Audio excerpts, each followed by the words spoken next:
여러분, 내가 상령 최씨 집안이에요. 일대가 누구냐면 최자, 천자, 로자, 최철로 할아버지래요. 난 그분을 만나본 적은 없어요.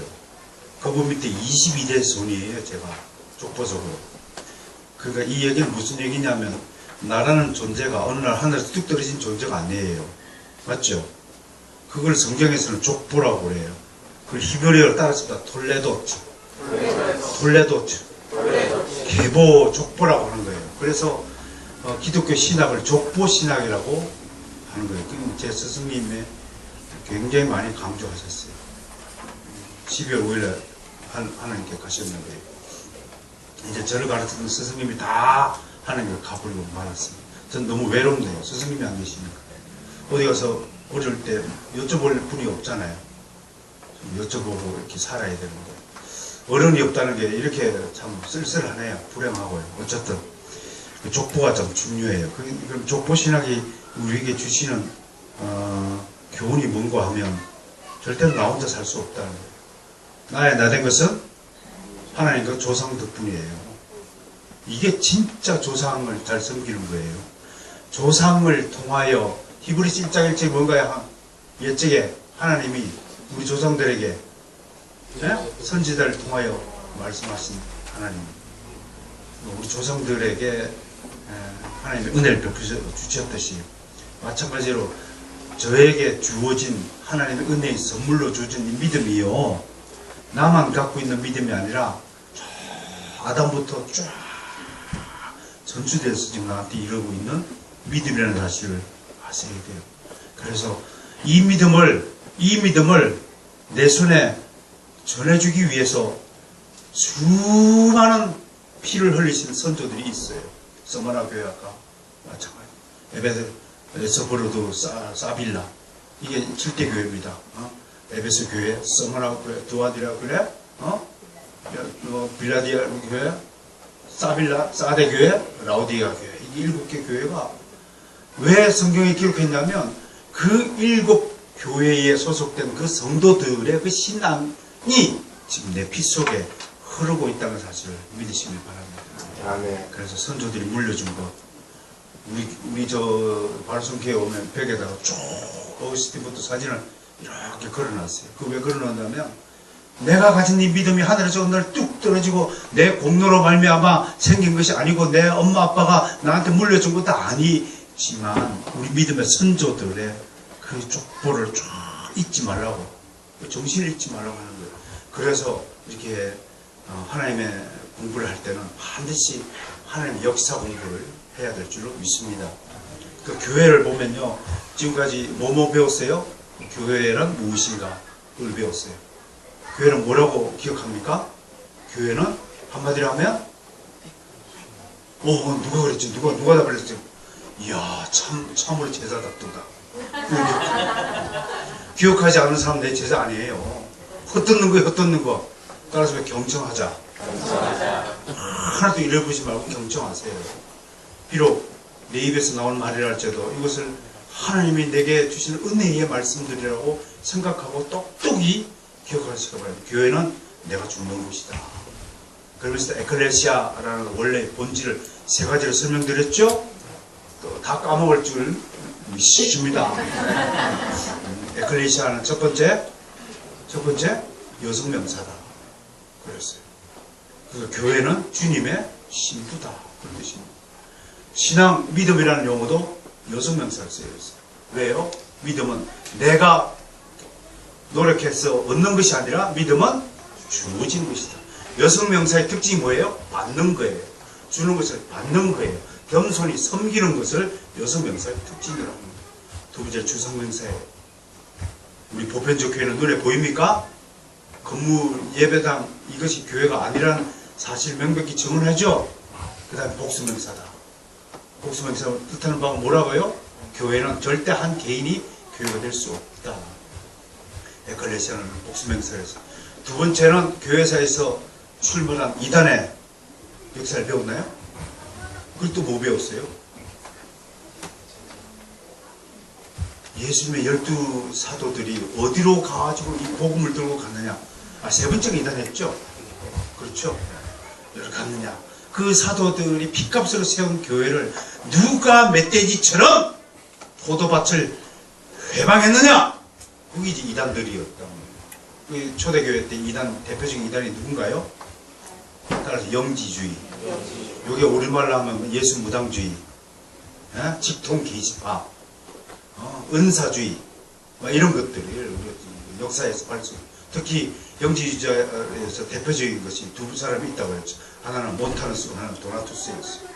이런 사람들 후예들이요, 지금도 한국에 살아있어요. 자칭 재림주라고 하는 사람들이 한국에만 50여 명이 있는데요. 그러니까 기독교의 믿음, 성령의 역사를 계속 체험적이고 은사적이고 주관적인 쪽으로 해석을 하면 자꾸 영지주의를 빠집니다. 신령주의, 신비주의로 가는 거예요. 기독교는 물론 신비합니다. 영적 세계는 인간이 알 수 없는 여러 가지 요소들이 분명히 있습니다. 막 하는데 여러분, 아까도 서머나 교회에 요한계시록에 보면 계속 반복된 것이 귀 있는 자는 성령이 교회에게 하시는 말씀을 들을지어다. 그게 계속 반복돼요. 네. 저도 그분 말씀에 동감하지만, 저도 들은 얘기지만, 여러분, 귀 있는 자, 성령이 교회에 하는 말을 들어본 사람 손 들어봐요. 이 귀로 들어본 사람 손 들어봐요. 근데 왜 듣지도 못할 얘기를 자꾸 요한계시록에 들을지어다 그럴까요? 그게 아니란 말이에요. 그러니까 공부를 좀 정확하게 하고 깊이 있게 하고 정확한 지식과 정확한 신앙생활을 하기 위해서 이런 지식이 필요하다는 것입니다.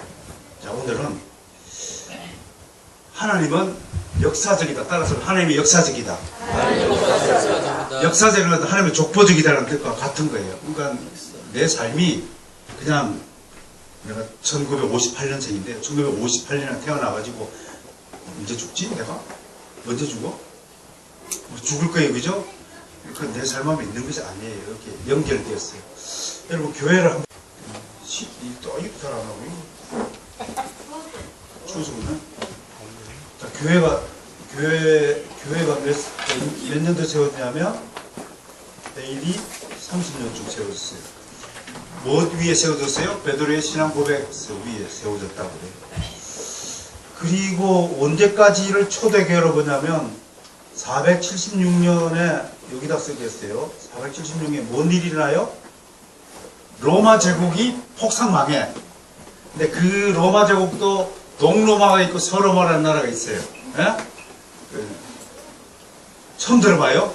로마 제국, 로마라는 말의 이름 들어봤겠지? 로마라는 말의 이름 들어봤죠? 네. 네. 이제 서로마 제국이 폴스탑 멸망했어요. 그래서 요 사이를 무슨 교회? 초대교회라고 해요. 초대교회. 초대교회에서 일어났던 일들을 제가 3번에 걸쳐서 설명을 했어요. 영지주의자들이에요. 여러분은 아무것도 모르죠? 지금 여호와의 증인을 신천지 이상으로 활개치게 돼요. 그래서 오리겐, 이레니우스 교부들이요. 교부들은 눈만 뜨면 이단하고 싸움 입씨름 하느라고 정신이 없었어요. 처음 가서 확인해 보시기 바래요. 저스틴, 제롬, 히에로노미스, 이그나티우스, 또 이레니우스, 오리겐, 이런 분들이 활약했던 시대예요. 하나님이 그렇게 쓰임받았어요. 이분들은 이단하고 싸우느라고. 그래도 우리는 신천지하고 그렇게 싸우지 않고 지내잖아요. 뭐 별로 관계없죠. 이분들은 싸웠어요. 그리고 교황시대를 590년에 그 유명한 그레고리 교황이 있어요. 그래서 가톨릭에서는 이분을 그레이트 팝이라고 그래요. 그러니까 뭐냐면 대교황이라고 그래요. 그럼 여러분들 이 정도 상식을 알아야죠, 그죠? 요때부터 종교개혁까지 1517년까지를 무슨 시대라냐면 로마 카톨릭 시대라서 로만 카톨릭 처치, RC 시대 줄여서 중세 시대예요. 알겠죠? 중세 시대다 그래요.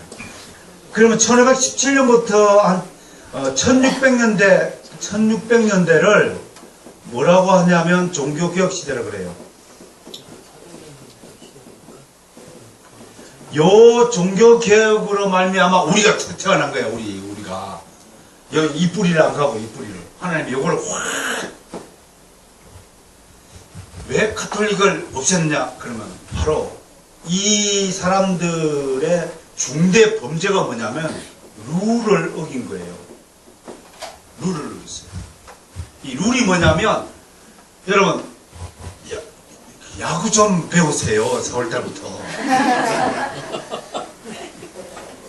베이스볼이요 유일하게 성경의 원리를 가지고 만들고 선교의 목적을 가지고 만든 스포츠예요. 인디안들 선교하고 인디안들 공로를 하는 거 본따서 하신 거예요. 그 야구에는요 묘하게 이렇게 방심하면 마귀에게 틈을 보이라 말라. 틈만 보면 스틸 당하는 거야. 도로가 있는 스틸하는 종목 야구밖에 없어요. 3-3번의 기회가 주어지잖아요. 3스트라이크 4볼.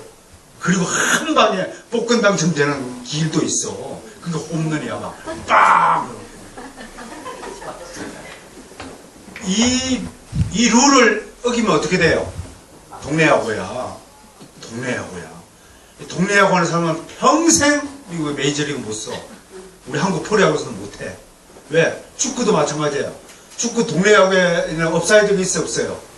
없어. 그런 룰이 어땠지 마음대로 그냥 볼만 집어넣으면 되지만 정식 축구 경기에 가려면 규칙을 다 지켜야 돼요. 다리 걸면 돼 안 돼요?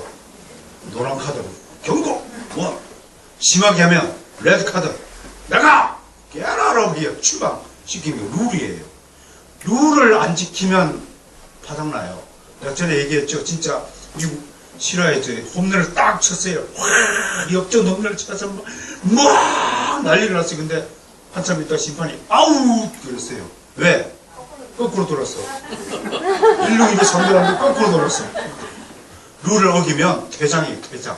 이 룰이 뭐냐면 기독교 말해서 교리라고 하는 교리. 알겠습니까? 성경에 있는 규칙대로 살라고 교리를 우리가 만들어 주셨어요. 그러니까 다음 달에는 이 교리의 역사를 여러분 가르쳐 주는데 이 교리를 짧은 것은 짧은 교리를 신조라고 하고 긴 교리를 신앙 고백서라고 하는 거예요. 알겠습니까? 네. 이거 다음 달에 할 거예요. 요거 바삭하게 알아야 돼. 특히 장로 교인들이 뭐 사도신경만 알고 니케아 신조, 또 칼케톤 신조, 콘스탄티노플 신조 등도 알아야 돼요. 장로 교인들이.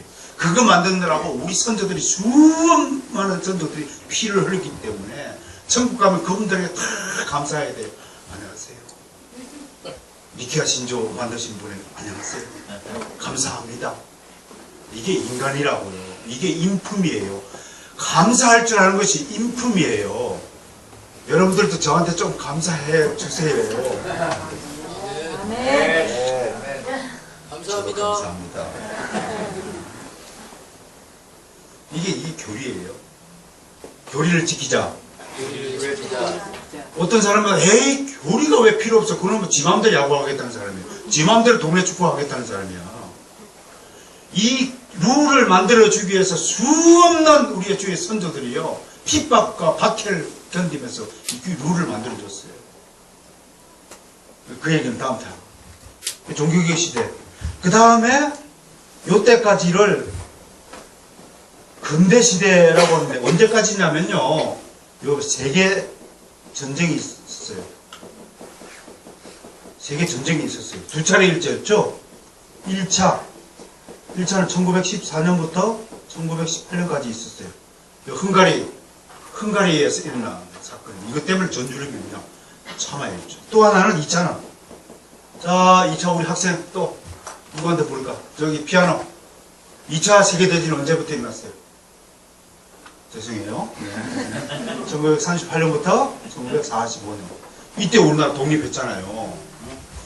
요 세계 전쟁을 기점으로 이전에는 근대, 이후에는 현대. 칸이 모자라네? 그럼 여기 하나 더 보면 현대 이후에는 2000년대는 밀레니엄 시대, 또 무슨 시대라고 부르나요? 요거를 이제 영어로 얘기해서 현대 이후 시대라는 뜻인데 그 영어로 포스트 뭐뭐 이후라는 뜻이에요. 어? 뭐라고? 포스트 포스트 모드 현대 이후 시대다 이런 말이에요. 요 현대 이후시대의 특징들을 또 공부해야 돼요. 요 이때 특징이 뭐예요? 현대 이후시대 세 가지를 특징이에요. 요거는 첫 번째, 자아 발광. 내 앞을 가로막 자 누구도 없다. 나의 주권과 나의 인격 권리를 누구도 했지 못한다. 그래서 나온 게 학생인권 조례, 무슨 성모 희롱 조례 다 이런 여기 이 사상에서 비롯된 거예요. 그게 좋은 것 같죠? 그 세상의 철학이에요. 세상의 이념을 보면 다 좋은 것 같지만 이 모든 문화가 기실 어디로부터 출발했냐면 사탄의 사상으로부터 출발한 거예요. 그러니까 그리스도인들이 머릿속을요 바꾸지 않으면 여러분들 진짜 리얼 참 기독교인이 될 수 없어요. 그런 것이고 두 번째는 실용주의라고 그래요. 실용주의는 다른 말로 물질 숭배주의예요. 세 번째는 종교다원주의라고 그래요. 다원주의를 다른 말로 진리상대주의라고 그래요. 진리상대주의라고. 진리상대주의가 뭐냐? 지금의 세태는 이런 거예요. 야, 기독교만이 진리를 가지고 있지 않아. 있습니까? 안 믿어요? 아멘? 얼마나 훌륭한데 그러면. 스카모니도 진리를 갖고 있어요 그러면. 천국 가는 길, 구원받는 길은 꼭 예수만이 아니라 모든 종교는 구원의 길을 갖고 있다. 그걸 따라서 종교다원주의. 그러니까 자기들만 구원의 길을 갖고 있다는 종교는 다시 기독교. 그러니까 저쪽 사람들은 어떤 사람만 없어지면 좋아. 기독교만 없어져. 기독교 중에서 어떤 주의자만 없으면 좋아. 개혁주의자. 종교개혁의 구신들만 없으면 싹 빼버리면 아주 편하게 지내. 그게 왜냐면 초록은 동색이니까 거의 비스무리한 존재들이야. 불교든 천주교든 뭐 자유주의 기독교든 뭐 몬타나주의다 하든 신천지다 다 같은 소리야. 그래서 또 나오는 게 하나 뭐냐면 그들이 무슨 종교를 만들려고 하냐고 하면은 영어로 하면 원 크리스천이티고요. 하나의 종교라는 뜻이에요. 그 하나의 종교를 다 만들 수 있다고 해서 무슨 주의라고 하냐면 따라서 없어요. 종교 혼합주의. 지금은 이제 기독교 중에도 교회 중에도 교회 아닌 교회가 있다 없다? 있다. 여러분 신학이 여러 개라고 생각하는 사람이 혹시 있습니까? 여러 개 있죠. 물론 여러 개 있죠. 그러면 거꾸로 이렇게 물어봅시다. 여호와는 여러 신 중에 한 분이다. 진짜로 맞아요? 유일신. 성경은 여러 성경 중에 하나다. 맞다 아니다? 아니다. 맞네. 종교는 여러 종교 중에 기독교는 하나다. 맞다? 여기부터 아니 다시 처음부터. 하나님은 유일하신 하나님이시다.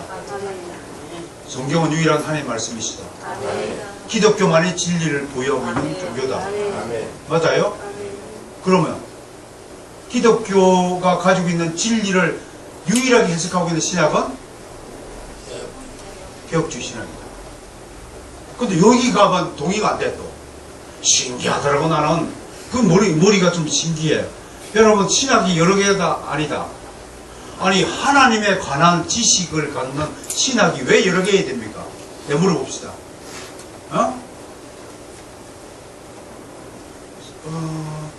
대답을 안 하네.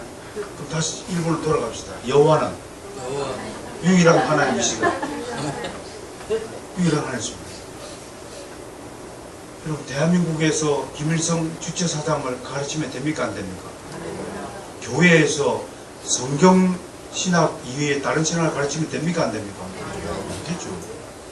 그 가장 성경적인 신학을 우리가 이름하여 종교개혁으로 말미암아 정립된 신학이라고 해서 그 리폼드 테올로지, 즉 우리말로 개혁신학 또는 개혁주의라고 말하는 것입니다. 믿습니까? 네. 여러분들은 지금 개혁신학을 배우고 있는 중입니다. 근데 이 신학을 가르치지 않고 여러분 역사 중에서요, 여기서부터 여기까지 오는 이 중간에 엄청난 교파 신학이 생겼어요.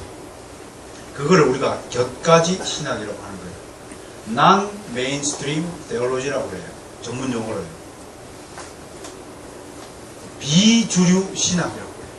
그걸 비성경적 신학이라고 해요. 그 루트를 좀 살펴봐야 됩니다. 자, 요 얘기 합니다. 요 얘기 중간에 종교개혁을 완성시킨 분을 우리가 존 칼빈이라고 그래요.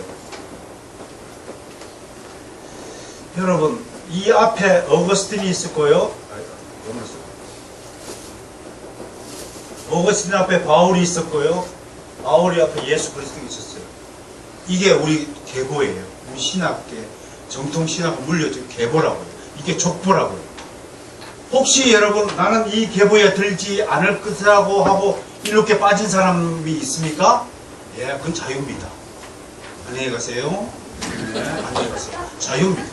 혹시 나는 어거스틴이 아니라 요때 바울을 상대했던 사람을 무슨 파라고 그래요? 할례파. 기독교인이 되기 전에 유대인들처럼 할례를 받아야 된다.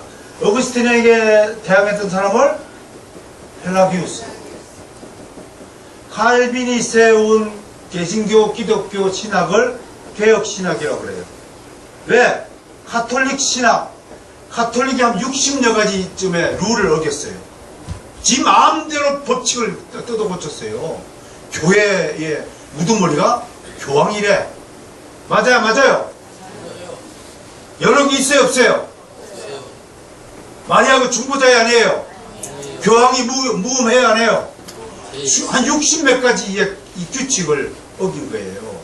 그것을 바로잡은 분들이 종교개혁이고, 그 중에 가장 그 기여도가 많으신 분이 존 칼빈이에요. 그 칼빈의 신학을 기초로 수많은 지금까지 신학자들이 약 세보니까 한 2만 8천 명의 신학자들을 동원해가지고 하나님 완성한 것이 개혁신학이에요. 감사해야죠. 그럼 이런 것들 좀 알아야죠. 바울 신학도 배워야 되고, 어거스틴 신학도 배워야 되고, 칼빈 신학도 배워야 되고. 칼빈의 대표적인 뭔가요? 기독교거든요. 우리 교인들은 이제 한 3번 가지고 가더라고요. 또 여기서 또 왜 기독교 강연을 읽어야 됩니까? 왜 너는 밥만 먹지 반찬을 왜 먹느냐고 내가 얘기를 해요. 그러니까 그런 그 이상한 그 아집에 빠져 있는 분들이 주변에 꽤 많더라고요. 막 나는 하나님께 막 기도만 하고 내가 직접 하나님 만나가지고 얘기를 듣고 막 그렇게만 하면 되지 않습니까? 라고 하는데 뭐 그것도 좋아요. 뭐 밥만 먹어도 안 죽어요. 밥을 뭐 국을 말아 먹든지. 그러나 이왕이면 영양가 있는 식단을 꾸리려면 반찬 골고루 먹어야죠. 비타민 A, B, C, D, E, F 다 먹어야죠. 우리 선조들이 물려준. 여러분 이거하고 기독교 강요하고 성경하고 관계가 없어요? 기독교 여러분 제가 홍삼을 하는데 홍삼이 어디서 나왔어요? 인삼에서 나왔어요. 기독교 강요 어디서 나왔어요? 성경에 나왔어요. 우리가 가지는 교리 어디서 나왔어요? 성경과 기독교 강요에서 나왔어요. 우리가 배우는 조직신학, 루이스 볼컴의 조직신학 어디서 나왔어요? 기독교 강요를 다시 확장하고 요약한 거예요. 여기서는 4대 교리를 말했지만 그 이후에 신학자들이 지금 말하는 7대 교리를 만들어 주신 거예요. 그게 우리 기독교인들이 오늘날 신앙생활에서 반드시 지켜야 될 규칙이에요. 룰이에요. 예수님의 신성과 인성을 다 가지신 분 맞습니까? 하나님의 삼위일체 하나님 맞습니까? 네. 누가 만들어 주셨어요? 이렇게 기독교 강요를 쓰신 이런 분들이 그 교리를 만들어서 우리에게 주신 거란 말이에요. 근데 이런 분들을 우리 무시하고 막 나는 내 식대로 신앙생활 하리. 그러면 혼자서 야구를 해야지. 혼자서 야구할 수 있나요? 볼을 싹 던들고 쫙 치고 아까 싹 받고 볼을 싹 던들고 쫙 치고 그런가요? 그런 신앙인들이 그런 교인들이요 진짜 많아요. 제가 전국으로 와보니까요 엄청나게 많아요. 난 그들을 위해서 기도합니다. 빨리 깨닫고 이게 나 혼자 신앙생활하는 게 아니다. 응? 그리고 기독교를 그렇게 천박한 종교로 만들지 말라고 충고해요. 정말로 여러분, 우리는 자랑스러운 종교개혁의 우선입니다. 그래서 나는 이렇게 묻습니다, 여러분. 나는 누구냐? 그때 나는 그리스도인입니다. 따라서 해봅시다. 나는 그리스도인입니다. 나는 개혁주의자입니다. 나는 장로교입니다. 나는 유아세례주의자입니다. 유아세례를 왜 고백하는지 그 중요성에 대해서는 또 설명하면 한참 길어요. 그 유아세례를 고백함으로써 하나님이 나귀도 말을 시키고 뱀에게도 말할 권세를 가지신 주권적 권능을 가지신 분이라는 것을 고백하는 것이 바로 유아세례에 대한 고백이에요. 쓸데없이 우리 선조들이 그거 아무 머리 나쁜 사람들이 만들어 놓은 게 아니에요. 그러니까 우리 선조들이 만들어 준 것이 다 이유가 있다 없다, 합당 근거가 있다 없다, 모두 하나님의 말씀을 근거로 다 추출해서 우리에게 만들어 주신 거예요. 이 기독교 강요가 끼친 영향은 이루말할 수 없어요. 한 가지만 들죠. 뭐 정치 양원제 국회라는 제도가 어디서 나왔어요? 칼빈이 제안한 장로주의제에서 국회가 만들어졌어요. 자유시장 경제 원칙이 어디서 나왔어요? 기독교 강요의 경제관에서 나왔어요. 특히요, 가장요, 기독교 강요에 진술된 그 원리를 가지고, 성경의 원리를 가지고 그대로 만든 시스템이 뭐냐면 병원이에요. 병원이 바로 그냥 사판이에요. 의사가 되는 길하고 목회자가 되는 길이 꼭 같아요.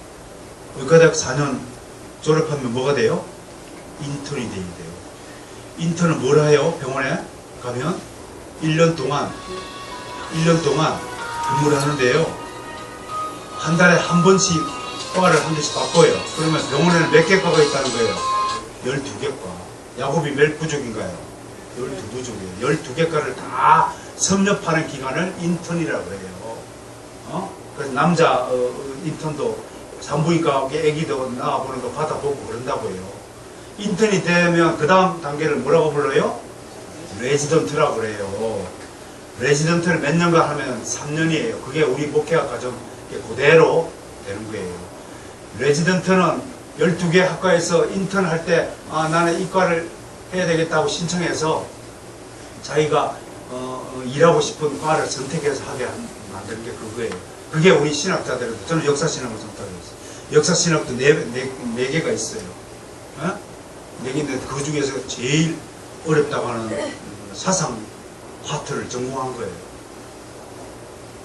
저는 제가 원해서 전공한 건 아니에요, 사실은. 요즘 병원에도요, 외과 쪽으로는 아무도 지원자가 없대요. 너무 힘드니까. 이구준 교수 한번 봐봐요. 얼마나 생고생해요. 그러니까 아무도 돈벌이도 안 되고 생고생만 하고 월급도 적고 외과를 안 하니까 강제로 제비 뽑아서 추첨해갖고 돌린대요. 그게 오래는지 모르겠지만 아무튼 그런 것들 때문에 나타나는 영향력을 얘기하면요, 지금까지 뭐 칼빈주의를 연구하는 신학자가 전 세계적으로 뭐 몇만 명, 5만 명 넘고 그렇잖아요. 근데 그런 분들의 길을 해서 이렇게 해서 기독 신학이 나타나는데, 여러분 보세요. 시대마다 반대자가 있어요, 없어요? 반대자가 있어요. 시대마다 반대자가 반드시 들어서 활약했죠. 칼빈주의를 가장 개방하고자 나타나는 사람들이 있었어요. 여러분, 칼빈 당시에 칼빈 오적이 있어요. 칼빈 오적. 의사 오적이 아니라 칼빈 오적이 있어요. 지난번에 내가 여기 초상화 좀 다음 달에 칼빈의 초상화를요 왜곡시켜가지고 완전 마귀 할아버지처럼 뭐 변공시켜가지고 칼빈을 살인자라는 거예요. 그 살인자라는 거 이름이 세베르투스예요. 세르베투스인가? 세르베투스. 세르베투스를 죽인 살인자다라고 막 하는 그런 그 영상들이 막 지금도 돌아다니더라고요. 이야, 참 진짜 천인 공동할 짓이에요. 천인 공동할 짓.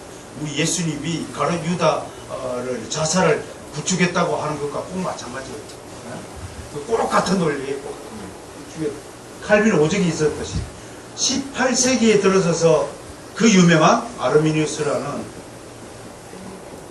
요걸 아르미니우스의 추종자들이 만든 사상을 알미니안주의라고 해요. 요 사상의 심취에서 영국에서 태어난 사람이 존 웨슬리예요. 알겠습니까? 이 무리들을 우리가 영어로 메도디스트라고 해요. 메도디스트. 저한테 자꾸 물어요. 아니, 최 교수님, 알미니안주의는 구원을 받습니까? 안 받습니까? 그런 질문 좀 제발 하지 마세요. 저한테. 저는 구원을 결정할 주권이 전혀 없는 사람입니다. 다만 저는 수많은 격가지가 있어요. 이렇게 이걸 뭐라고요? 격가지예요. 좀 이따가 설명하겠지만 19세기에는 이쪽으로 빠진 것이 자유주의자예요. 아, 또 영어를 또 써야 돼. 큰일 났네. 자유주의로. 19세기. 18세기 계몽주의도 있고, 있죠. 그 다음에 이쪽 빠진 근본주의가 빠져나왔어요. 20세기에 들어서는 뭔가요? 오순절주의가 몇 가지를 빠져나왔어요. 오순절주의를 풀 가스펠이라고 그래요. 풀 가스펠. 이거를 이제 우리나라에 수입하신 분이, 이거는 우리말로 하면 충복음이에요. 충복음. 처음에는 그래서 충복음 교회라고 그랬어요. 여러분 이거 보신 적 있나요? 충복음 걸려 사람들이 뭐 벌레를 키우는 교회가 이래가지고 바꾼 이름이 순복음이에요. 요게 여기 격가지를 빠진 거예요. 이 은사주의에 방언하고 막 하는 주의자. 빠진 거예요. 20세기 말쯤에 생긴 것이 신복음주의자들이 격가지를 빠졌어요. 이건 네오 에반젤리칼리즘이라고 해요. 에반젤리즘. 신복음주의자라고 그래요. 그러니까 이런 것들을 좀 아셔야 여러분들이 우리에게 전해진 이 믿음의 계보가 눈에 보이는 거예요. 아! 이야, 나는 잘 몰랐는데 내가 장로교인, 개혁교회의 신앙인이 처음부터 메인스트림을 이렇게 나는 격가지를 빠지지 않고 있구나 하는 것에 대해서 놀라운 은혜와 감사 생긴단 말이에요. 정신 차려요. 우리가 어쩌다가 장로교인이 되었지? 우리가 어쩌다가 개혁교인이 되었죠? 그런데 장로교에도 다니면서 장로교회가 뭐냐 모르겠는데요. 그것이 능사가 아니라는 거예요. 그건 이제 우는 사자한테 잡혀먹기 십상이에요. 그런 사람들이 유혹당해서 가는 것이 신천지예요. 그런 분들이 지금도 신천지 앞에 가가지고 성경 공부한다고 배우고 있어요. 성경 공부한다고. 여러분 성경 공부한다는 말만큼 얼마나 위험한 말인 줄 아세요? 여러분 야구선수가 되면은 갑자기 볼 좀 친다고 작대기 들고 방망이 들고 갑자기 메이저리그 양키스 팀하고 칠 수 있어요 없어요? 그분은 전혀 야구의 기초 이론도 공부하지 않고 야구 룰도 배우지 않고 기초 체력도 훈련하지 않고 방망이 하나 들고 야구하겠다고 나선 무모한 사람이라고 비유할 수 있는 것입니다. 성경 공부 함부로 하는 거 아니에요. 이런 기초적인 인문학적인 지식과 또 목사님들의 친절한 안내를 받으시면서 기도와 묵상과 여러 가지 관련된 참고 서적을, 주석서들, 해설서들을 참고하시면서 하나하나 그리고 손으로 저희들 교회처럼 좀 이렇게 필사를 좀 하세요. 필사 노트 필요하시면 저희가 제공해 드리겠습니다. 필사를 좀 손으로 쓰시면서 필사하면서 기도하면서 찬양하면서 묵상하면서 연구하면서 모르는 것이 있으면 딱 메모했다가 우리 저 목사님 계시잖아요. 우리 저 신학 교수로 일하고 계신 이성진 목사님 같은 데로 보낸다고 해서 물어보시라고요. 목사님 잘 아시죠? 그렇잖아요. 네. 저렇게 거룩하신 분에게 여쭤보고 질문하고 우리의 신앙은 결코 그냥 하늘에서 떨어진 것이 아니라 이런 루트를 통해서 우리에게 주어졌다는 사실을 오늘 명심하시고 다음 달에는요 교회에만 이 역사가 있느냐 성경 66권 안에도 하나님이 역사적으로 성경책을 배열하고 배치하고 내용을 계시해 주셨다는 것을 공부하게 될 것입니다. 아멘.